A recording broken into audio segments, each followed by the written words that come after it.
Pavisam nesen cilvēki jaudas sarunā pie Lauras Dendler. Dakteris Miksons komentēja, ar ko atšķiras dzīve pirms un pēc laulībām. Noskaties šo video un pēc tam es pakomentēšu nedaudz vairāk.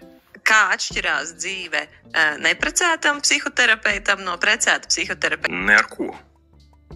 Pēc būtības.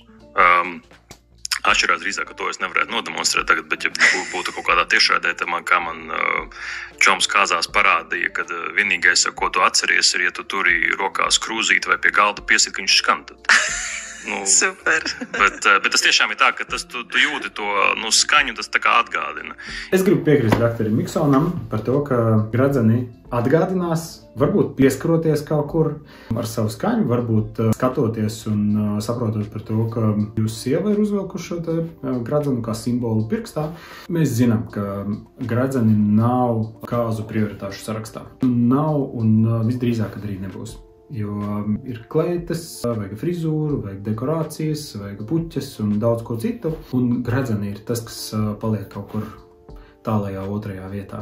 Varbūt tomēr, tad, kad jūs sākat runāt par gradzeniem, saprotiet par to, ka tā būs pirmkārt vienīgā lieta, kas paliks pēc kāzām. Otrkārt, ja jūs uztaisīsiet tos īpašus priekš sevis, iespējams, ka tas ļaus dzīvot ilgāk laulībā.